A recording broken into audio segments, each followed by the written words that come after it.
Italian man. Huh? Ah! What is going on here? Oh! Can you guys shut the f*** up? Yeah! Jesus Christ, shut up! What is going on? What's you guys doing?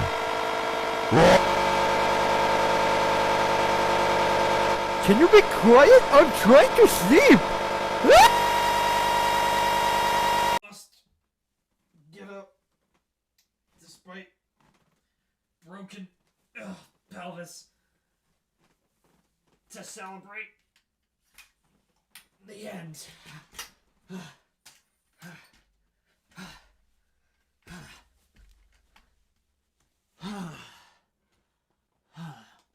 Of James Corden's career. What's up, y'all? Welcome back to another video. Today I'm going to be talking about the ending of James Corden's career. So for those of you who don't know, and who didn't get the short that I made at the beginning of the video, let me just fill you up to speed. Just a few weeks ago, James Corden's final episode of The Late Late Show was aired. It aired. Right? He's gone.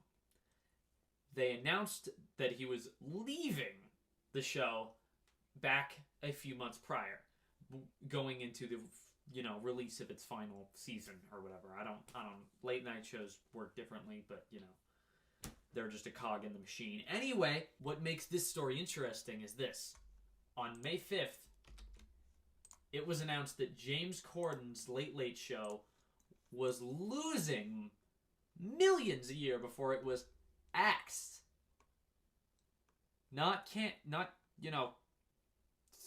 He didn't step away, right? The actor turned presenter also announced he would return to the UK after residing in Los Angeles while working on The Late Late Show.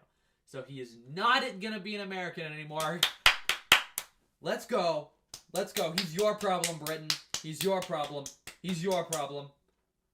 Bye.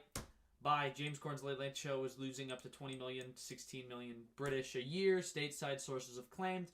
CBS Late Late Show costs between 60 million to 65 million a year to produce, and however, it was reportedly bringing in less than 36 million.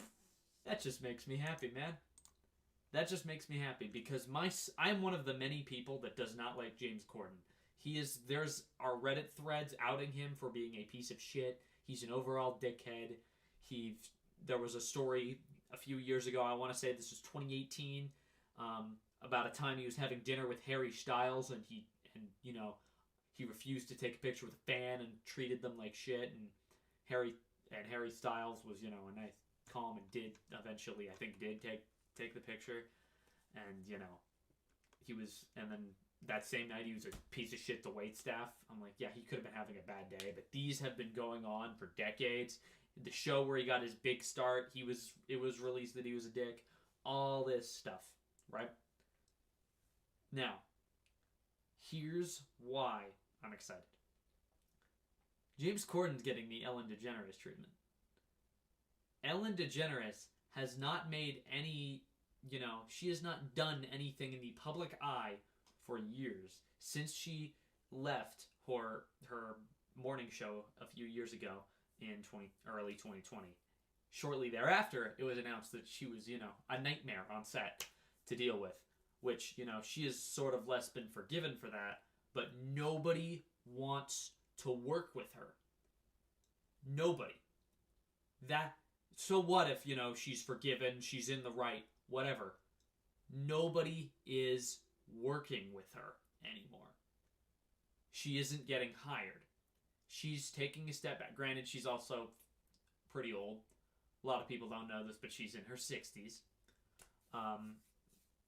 And she took a step back. Very similar career path of James Corden. However, this has an extra nail in the coffin that nobody watches him. Ellen was at least making money, right? She was making money. She stepped down herself. She decided she was done, right? They said that with James Corden, and everyone was like, yeah, he's not going to be on late night television. But I'm not celebrating that. I am celebrating this. James Corden leaving late night television could easily mean he's going to do other stuff. This means he on his show was not making any money. It was the Late Late Show with James Corden. He got his own show, and now that thing got axed. It's done. He's not going to be making any more money on that show. And granted, the studio clearly wasn't really making any money on that either. Losing $20 million a year. Nobody's going to want to hire James Corden. His name doesn't mean money. He doesn't play any characters we're all familiar with, right? Nobody's going to want to hire him. Everyone's like, you put his name on it, it's going to lose money. But don't you guys get it? He's done. Nobody's going to want to hire him. Which means we don't have to put up with James Corden anymore. I would stand up and celebrate, but I have a fractured pelvis. If James Corden saw this, he'd probably make fun of me for having a fractured pelvis. Probably call me a handicapper or something, you know? So I'm not ableist. I don't know any ableist slurs. James Corden will know one. If you ever want to know an ableist slur, just add him on Twitter. I'm sure he'd be happy to tell you how to make fun of his name. Good God, if this makes me go viral. That's all I wanted to say. Thank you all for watching till the end. Much appreciated. That's pretty much it. Peace out, fam.